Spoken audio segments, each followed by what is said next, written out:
Welcome to এলএসিস tutorial.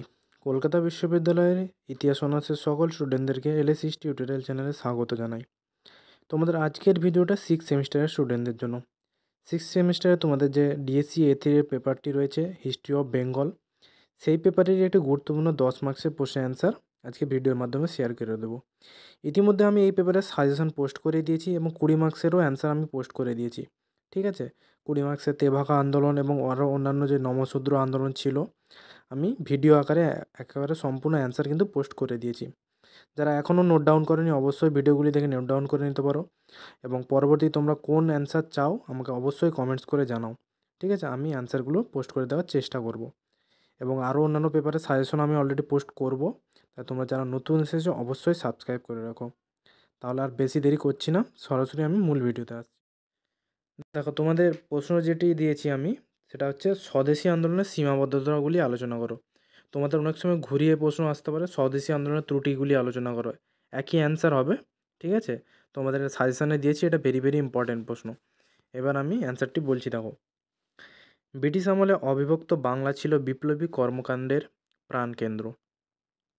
ভারতে British শাসনের সবথেকে বড় প্রতিদ্বন্দ্বী বাংলা প্রদেশকে বিভাজন করতে এবং বাঙালির প্রতিবাদী মেজাজকে স্তব্ধ করতে ব্রিটিশ সরকার 1905 খ্রিস্টাব্দে বঙ্গভঙ্গের প্রস্তাব গ্রহণ করেছিল। আর এই বঙ্গভঙ্গকে কেন্দ্র করে ব্রিটিশ বিরোধী স্বদেশী আন্দোলনের সূত্রপাত হয়। স্বদেশী আন্দোলন অচিরেই বাংলার জনমানসে গভীর প্রভাব ফেলেছিল, তবে বেশ কিছু কারণে এই আন্দোলনের দুর্বলতার দিকগুলি প্রকট হয়ে উঠেছিল। তোমাদের আরেকটা কথা বলে রাখি, অর্থাৎ স্বদেশী আন্দোলনের দুর্বলতার কারণগুলি কী ছিল কিংবা ব্যর্থতার কারণ কী ছিল, একই প্রশ্ন হবে। ঠিক আছে, এটা তোমাদের হয়তো প্রশ্ন একটু ঘুরিয়ে ফিরিয়ে আসতে পারে কিন্তু অ্যান্সার একই হবে। তোমরা তাই অ্যান্সার লেখার সময় কেউ যেন ঘাবড়ে যাও না। প্রথম প্যারাটি বলে দিলাম, এবার দ্বিতীয় প্যারাটি দেখো কী রয়েছে। অধ্যাপক সুমিত সরকার স্বদেশী আন্দোলনের দুর্বলতার দিকগুলি তুলে ধরেছেন। তার মতে এই দুর্বলতা ছিল অভ্যন্তরীণ দ্বন্দ্ব এবং ভদ্রলোক নেতা এবং কৃষকদের মধ্যে যোগাযোগ স্থাপনে ব্যর্থতা। ভদ্রলোক নেতারা কৃষকদের জন্য কোনো কর্মসূচি প্রণয়ন করতে পারেননি। স্বদেশী যুগে ভদ্রলোকদের জন্য শিল্প স্থাপিত হয়, জাতীয় শিক্ষার ব্যবস্থা হয়েছিল, তবে পুঁজি ও অভিজ্ঞতার অভাবে স্বদেশী শিল্প টিকে থাকতে পারেনি। জাতীয় শিক্ষা প্রকল্পের ক্ষেত্রেও সাফল্য ছিল সীমিত। পরবর্তী প্যারা দেখো কী রয়েছে। স্বদেশী আন্দোলনের অন্যতম গুরুত্বপূর্ণ দুর্বলতা ছিল আন্দোলনের নেতৃবৃন্দ কৃষকদের স্বার্থ সংক্রান্ত কোনো কর্মসূচি গ্রহণ করতে পারেননি। 1907 সালের বেঙ্গলি পত্রিকায় বাংলার রায়তদের ক্ষোভ সংক্রান্ত একটি দীর্ঘ চিঠি প্রকাশিত হয়। এই চিঠিতে কৃষকদের ওপর যথেচ্ছ হারে খাজনা চাপানো, আবব ধার্য করা, কৃষকদের ওপর মহাজনদের অত্যাচার প্রভৃতি বিষয়ে উদ্বেগ প্রকাশ করা হয়েছিল। কৃষকরা অধিকাংশ ক্ষেত্রে বয়কট বা নিষ্ক্রিয় প্রতিরোধের মতো সংগ্রামী কৌশলে যোগ দেননি। আন্দোলনের রঙ্গমঞ্চে কৃষকদের অনুপস্থিতি আন্দোলনকে শক্তিহীন করেছিল। পরবর্তী প্যারায় যাওয়ার আগে তোমাদের বলে রাখি, তোমরা যদি এই পেপারে কেউ নোটস চাও, পারচেস করতে চাও পিডিএফ আকারে, যেখানে সম্পূর্ণ অ্যান্সার সহ নোটস সাজেশন থাকবে, তোমরা আমাকে হোয়াটসঅ্যাপে মেসেজ করতে পারো। আমি ডিসক্রিপশানে আমার হোয়াটসঅ্যাপ নাম্বার লিঙ্কটা দিয়ে রাখলাম, তোমরা সরাসরি আমাকে মেসেজ করতে পারো। ঠিক আছে, আরেকটা কথা বলে রাখি, তোমাদের 10 মার্কসের মোটামুটি 500 ওয়ার্ডের মধ্যে লিখতে হয়। আমি কিন্তু 7 থেকে 8টি প্যারার মধ্যেই যথার্থ শব্দের মধ্যেই কমপ্লিট করে দেওয়ার চেষ্টা করছি অ্যান্সারটা, তোমরা তোমাদের সুবিধা অনুযায়ী পড়ে নাও। তারপর দেখো কী রয়েছে। স্বদেশী আন্দোলনের অন্যতম দুর্বলতা ছিল সাধারণ মুসলমান শ্রেণীর আন্দোলন থেকে বিচ্ছিন্নতা। এই আন্দোলনের নেতারা বাঙালি জাতীয়তাবাদ ও হিন্দু জাতীয়তাবাদ সমর্থক করে তুললে মুসলমানরা হতাশ হন। শেখ মুজিবুর রহমানের হিন্দুস্তান রিভিউ পত্রিকা থেকে জানা যায় যে স্বদেশী আন্দোলনের সময়েও বেশিরভাগ নেতাদের চোখে মুসলমানরা বিদেশিই ছিলেন এবং শিক্ষিত উচ্চবর্ণের হিন্দুরা তাদের সঙ্গে মিশতেন না, যার ফলে লিয়াকত হোসেন, আব্দুল রসুল প্রমুখ অল্প সংখ্যক জাতীয়তাবাদী মুসলমান স্বদেশী আন্দোলনের নেতৃত্ব দিলেও সাধারণ মুসলমান শ্রেণী এই আন্দোলন থেকে দূরে ছিল। তারপর দেখো কী রয়েছে। স্বদেশী আন্দোলনের মুসলমান শ্রেণীর পিছু হটার পেছনে কতগুলি গুরুত্বপূর্ণ কারণ ছিল।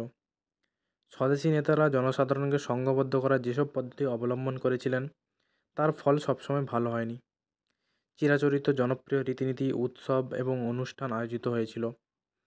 এই উৎসব অনুষ্ঠানগুলি ক্রমে হিন্দু উৎসব অনুষ্ঠানে পরিণত হয়েছিল। বাঙালি জাতীয়তাবাদ হিন্দু জাতীয়তাবাদের সমর্থক হয়ে উঠেছিল। তাছাড়া স্বদেশী আন্দোলনের পেছনে কোনো কার্যকরী সংগঠন ছিল না। নিষ্ক্রিয় প্রতিরোধ, সমাজ সংস্কারক, গঠনমূলক সংস্কার ইত্যাদি কর্মসূচি একটি বিশেষ কেন্দ্র থেকে সংগঠিত পথে পরিচালিত না হওয়ায় আন্দোলন ব্যর্থ হয়। তারপর দেখো কী রয়েছে, স্বদেশী আন্দোলনের সময় বাংলার শ্রমিকরা নানা কারণে ধর্মঘট করেছিল। দ্রব্যমূল্য বৃদ্ধি এবং শ্বেতকায় পুঁজিপতিদের জাতিবিদ্বেষমূলক আচরণ এর জন্য অনেকখানি দায়ী ছিল। রাজনৈতিক কারণের সঙ্গে অর্থনৈতিক কারণ যুক্ত হয়ে শ্রমিকদের ব্রিটিশ শাসন বিরোধী করেছিল। অশ্বিনী কুমার ব্যানার্জি, পি.কে. রায়চৌধুরী, অপূর্ব কুমার ঘোষ প্রমুখ শ্রমিক নেতারা বাংলাদেশের বিভিন্ন অঞ্চলে শ্রমিক আন্দোলন গড়ে তোলেন, যার ফলস্বরূপ স্বদেশী আন্দোলন দুর্বল হয়ে পড়ে। তোমাদের এই বিভিন্ন গুরুত্বপূর্ণ ব্যক্তির নাম, সাল, ঐতিহাসিকের নাম অবশ্যই হাইলাইটস করবে, ঠিক আছে, যাতে সহজে পরীক্ষকের দৃষ্টি আকর্ষণ করা যায়। যেমন আমি দিয়েছি ওই অশ্বিনী কুমার ব্যানার্জি, পি.কে. রায়চৌধুরী, এগুলোর নামগুলো যেমন হাইলাইটস করেছি, তোমরাও অবশ্যই হাইলাইটস করার চেষ্টা করবে, ঠিক আছে। তারপরে দেখো কী রয়েছে, স্বদেশী আন্দোলন কখনোই সর্বভারতীয় আন্দোলনে পরিণত হয়নি। এমনকি প্রতিবেশী উড়িষ্যা ও বিহারেও এর তাপ অনুভূত হয়নি। এই ধরনের একটি আঞ্চলিক আন্দোলনের সার্বিক সাফল্য লাভ সহজসাধ্য ছিল না। তাই ব্যক্তিগত উদ্যোগের অভাব আসা মাত্রই আন্দোলন ধসে পড়ে। অরবিন্দ ঘোষ ও বিপিনচন্দ্র পাল প্রত্যক্ষ রাজনীতি থেকে সরে দাঁড়ান, ফলে আন্দোলন গতিহীন হয়ে পড়ে। শুধু তাই নয়, আন্দোলনকারীদের অভ্যন্তরীণ মতভেদ ও দ্বন্দ্ব স্বদেশী আন্দোলনকে দুর্বল করেছিল। স্বদেশী কর্মসূচির প্রশ্নে নরমপন্থী ও চরমপন্থীদের বিরোধ তীব্র রূপ নেয়, আর এর ফলে স্বদেশী আন্দোলন ব্যর্থ হয়। পরিশেষে বলা যায় যে স্বদেশী আন্দোলন শেষ পর্যন্ত ব্যর্থতায় পর্যবসিত হলেও এই আন্দোলন সমগ্র বাঙালি মনে রাজনৈতিক সচেতনতা বৃদ্ধি করে। মুসলমানরা উপলব্ধি করে যে ব্রিটিশ সরকারের হাতে মুসলমানদের অধিকার অক্ষুণ্ণ থাকতে পারে না। সর্বোপরি স্বদেশী আন্দোলন মানুষকে বিপ্লবী চেতনায় উদ্বুদ্ধ করে এবং নিজেদের অধিকার সম্পর্কে সচেতন হতে শিক্ষা দিয়েছিল। তাহলে আমি তোমাদের কমপ্লিট অ্যান্সারটি পোস্ট করে দিলাম, তোমরা অবশ্যই খাতায় দেখে নোট ডাউন করে নাও এবং আগে ভাগে নিজেদেরকে প্র্যাকটিস করতে থাকো, ঠিক আছে। আরও ব্যাপারে আমি সাজেশান অলরেডি পোস্ট করব, তোমরা আর কোন অ্যান্সার চাও অবশ্যই বেশি বেশি কমেন্টস করে জানাও। তোমাদের কমেন্টসের আমি রেসপন্স পেলে আমি কিন্তু পরবর্তী অ্যান্সার নিয়ে ভিডিও করব। আর বেশি দেরি করছি না, সরাসরি তোমাদের সাথে দেখা হচ্ছে পরবর্তী কোনো ভিডিওতে।